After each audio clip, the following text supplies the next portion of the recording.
Hello technical cloud viewers. आज हम लोग बात करेंगे ईबीएस की। ईबीएस हमारे अमेज़न EC2 इंस्टेंस में स्टोरेज डिवाइसेस होती हैं, जिनके बारे में आज हम लोग थोड़ा सा डीप में जानेंगे। वैसे तो हम लोगों ने ईबीएस का नाम सुना था जब हम लोगों ने अपने पुराने वीडियोस में EC2 इंस्टेंस को लॉन्च किया था, बट आज हम थोड़ा सा डीप में जाकर के ईबीएस को जानेंगे। नाउ व्हाट इज ईबीएस की ईबीएस होता क्या है? ईबीएस का फुल फॉर्म होता है Amazon इलास्टिक बुक स्टोर, जो हमें ब्लॉक स्टोरेज देता है अपने EC2 इंस्टेंस के लिए AWS के क्लाउड में।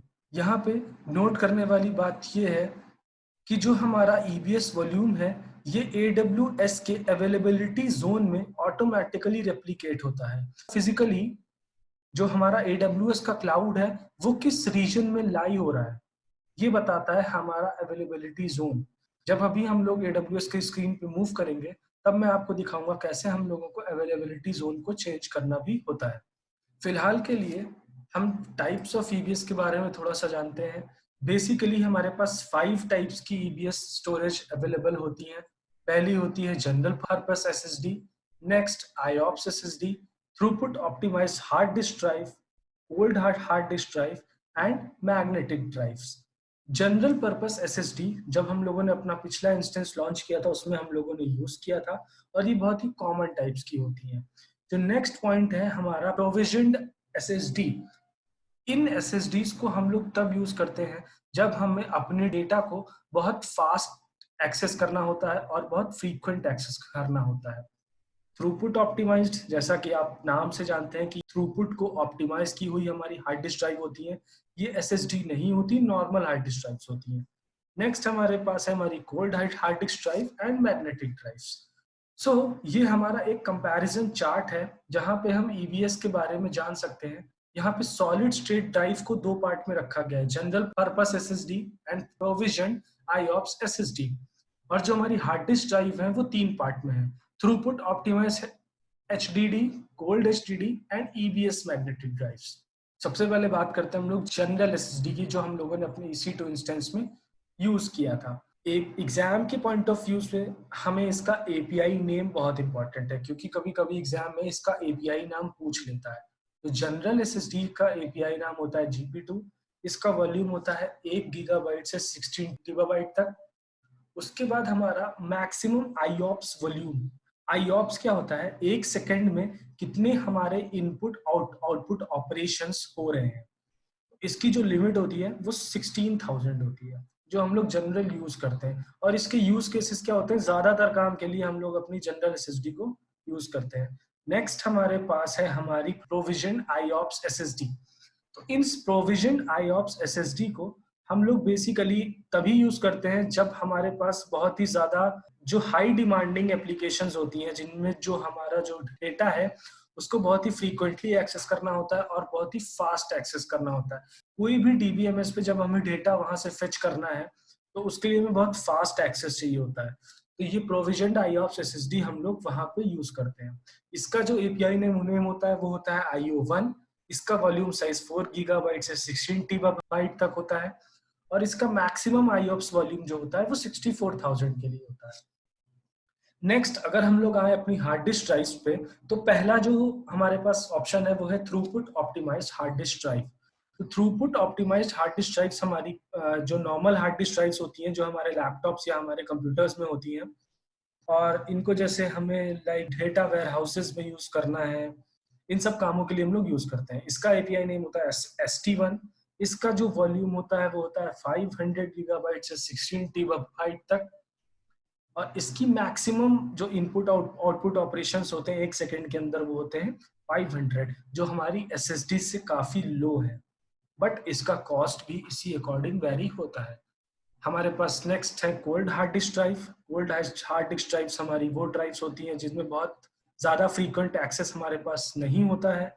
और इसका API नेम होता है SC1। इसका वॉल्यूम साइज 500 गीगाबाइट से 16 गीगाबाइट तक। और इसका जो इनपुट आउटपुट प्रोसेस एक सेकंड की होती है वो होती है 250। नाउ लास्ट हमारे पास है मैग्नेटिक ड्राइव्स। मैग्नेटिक ड्राइव्स जो हमारी होती हैं वो previous generation hard disk drives होती हैं। इसमें यहाँ पे डेटा को जब हमें बहुत ही ज्यादा इनफ्रीक्वेंट एक्सेस होता है तब हम लोग इस मैग्नेटिक ड्राइव को यूज करते हैं। इसका एपीआई नेम स्टैंडर्ड होता है। वॉल्यूम साइज 1 गीगाबाइट से 1 टीबाबाइट तक and maximum input output process 1 second की जो होती है वो होती है 40 से 200 के बीच में। तो चलिए अब हम लोग अपने AWS कंसोल पे चलते हैं और अपने इंस्टेंस में कैसे हम अपनी इन EBS टाइप्स को यूज करेंगे उसके बारे में थोड़ा सा जानते हैं। हाँ तो गाइज हम लोग आ चुके हैं अपने AWS कंसोल पे और हमारे पास एक इंस्टेंसेस ऑलरेडी जो चल रहा है हमारे पास वो है। तो अगर आप यहाँ पे देखें, मैंने जो अवेलेबिलिटी जोन की बात की थी वो हमारा है एशिया में साउथ 1B। ये हमारा जो इंस्टेंस लॉन्च हुआ है। अगर मैं थोड़ी देर के लिए अपने यहाँ पे वॉल्यूम्स पे जाऊं, इलास्टिक ब्लॉक स्टोर पे वॉल्यूम्स पे अगर मैं जा करके देखूं तो यहाँ पे जो हमारा रूट वॉल्यूम है, रूट EBS है जो हमारा, उसका अवेलेबिलिटी जोन देखिए ये भी एशिया पैसिफिक साउथ 1B है। और हमारे इंस्टेंस का भी जो हमारी जो इंस्टेंस है उसका भी जो हमारा अवेलेबिलिटी जोन है वो भी सेम है। यहाँ पे आप देख सकते हैं इसका भी जो अवेलेबिलिटी जोन है वो है एशिया पैसिफिक साउथ 1B।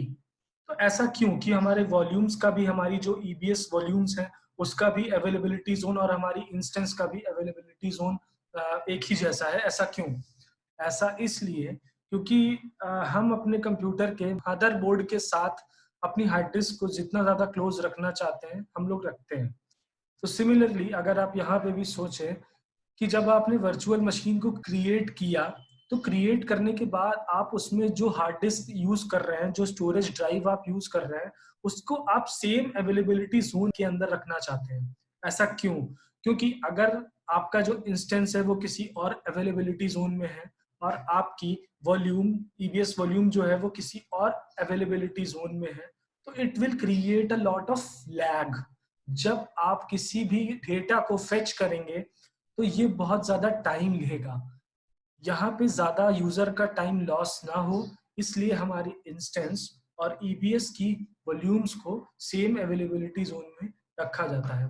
अगर मैं ऊपर जाऊं और इस इंस्टेंस को मैं टर्मिनेट करूं यहाँ पे, तो जब तक के लिए ये टर्मिनेट हो रहा है तब तक के लिए मैं वीडियो को पॉज कर रहा हूँ। तो गाइज यहाँ पे हमारी इंस्टेंस टर्मिनेट हो चुकी है। अब हमको एक नई इंस्टेंस को लॉन्च करना है, तो हम लोग लॉन्च इंस्टेंस पे जाएंगे और एक अपनी EC2 इंस्टेंस को लॉन्च करेंगे। तो यहाँ पे मैं Amazon Linux को ही यूज करूंगा और T2 माइक्रो जो कि फ्री अवेलेबल है मैंने उसको ही यूज किया। मैंने कहा कॉन्फ़िगर पे, मुझे इसमें भी कोई चेंजेस नहीं करना है। मैंने ऐड स्टोरेज पे क्लिक किया। ये हमारी है EBS वॉल्यूम्स। रूट डिवाइस है वो आप देखेंगे हमारी जनरल पर्पस SSD है GP2। अगर मैं यहाँ पे कोई और वॉल्यूम ऐड करूँ तो इसका बाय डिफॉल्ट देखिए नेम होगा EBS। और अगर मैं इस पे क्लिक करूँ तो हमारे पास सारी चीजें हैं like cold hard disk drive, throughput optimised hard disk drives and magnetic drives. तो कोल्ड हार्ड डिस्क ड्राइव्स को मैंने सेलेक्ट किया। यहाँ पे मैं एक और वॉल्यूम को ऐड करूँ अगर, तो यहाँ पे throughput optimised hard disk drives and last में मैग्नेटिक जो हमारी स्टैंडर्ड है। और ये सारी अगर आप देखेंगे तो ये इनक्रिप्टेड नहीं है। अगर मैं चाहूँ तो ये इनक्रिप्टेड हो सकती हैं। इसके बारे में हम लोग बाद में बात करेंगे जब हम लोग अपने VPC सेक्शन पे आएंगे। तो फिलहाल के लिए मैं इसको ऐसे ही रख रहा हूँ। I am not gonna add any kind of security tags. और ये जो हमारे सिक्योरिटी ग्रुप्स है, मैंने कहा select N existing security group. तो हमारे पास लॉन्च विजर्ड 3 जो था उसमें देखिए HTTP हमारा था, हमने इसको पहले अपने इंस्टेंस में क्रिएट किया हुआ था। तो हम लोग इसी सिक्योरिटी ग्रुप को यूज करते हुए हम लोग इसको लॉन्च करेंगे। Your instance configuration is not eligible for the free usage year. इसका मतलब है आपको EBS वॉल्यूम्स आपको फ्री में एलिजिबल नहीं होती हैं। तो अगर मैं इसको लॉन्च करूंगा तो मेरे जो बैंक अकाउंट से कुछ चार्जेस ऑटोमेटिकली माइनस हो जाएंगे। और इसकी जो रेंज होती है, इसकी रेंज को हम लोग चेंज भी कर सकते हैं लाइक 1000 गीगाबाइट्स, इसको भी हम लोग कर सकते हैं 1000 गीगाबाइट्स। और जो रूट डिवाइस है हमारी, इस रूट डिवाइस को भी हम लोग चेंज कर सकते हैं केवल प्रोविजन IOPS SSD तक। क्योंकि देखिए कोई भी चीज जो ऑलरेडी अच्छी है वो सिर्फ अपग्रेड हो सकती है, डिग्रेड नहीं हो सकती। और हमारे पास रूट डिवाइस में हमारा ऑपरेटिंग सिस्टम इंस्टॉल होता है, तो ऑपरेटिंग सिस्टम को लोड होने के लिए हमारे पास सिर्फ एसएसडी ही होता है जो उसको बहुत फास्ट बूट करेगा। तो रूट डिवाइसेस के लिए हम लोग क्या यूज करेंगे, केवल एसएसडीज, और एसएसडी में जनरल पर्पस हमको मिलता है। अगर हम चाहें तो प्रोविजन आईओप्स एसएसडी को भी हम लोग यूज कर सकते हैं। अगर आप लोग मेरे वीडियोस को लाइक करेंगे, शेयर करेंगे, सब्सक्राइब करेंगे, तो मैं फ्री कोर्स से आगे जा करके भी जो हमारे पेड सर्विसेज हैं मैं उनको भी यूज करना आप लोगों को सिखाऊंगा कि कैसे पेड सर्विसेज को यूज करते हुए हमें सारी चीजों को देखना है। अभी जो है मैं सिर्फ फ्री टियर पे एक्सेस कर रहा हूँ, ज्यादातर बच्चों को मैं सिखा रहा हूँ केवल हमें फ्री टियर को कैसे एक्सेस करना है। तो पेड वर्जन को अगर हमें एक्सेस करना है उसके लिए आप प्लीज मेरी वीडियोस को लाइक, शेयर एंड सब्सक्राइब करें। और जितना ज्यादा आप लोग मेरी वीडियो को प्यार दिखाएंगे मैं उतना ज्यादा AWS के डीप में जाने की कोशिश करूंगा।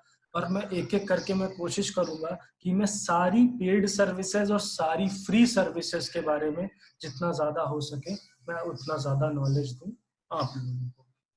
So thank you guys. और जिस किसी ने भी मेरा चैनल अभी तक लाइक, शेयर, सब्सक्राइब नहीं किया है तो वो मेरे चैनल पे जा सकता है। और चैनल पे जाने के बाद यहाँ पे सारी चीजें अवेलेबल होंगी।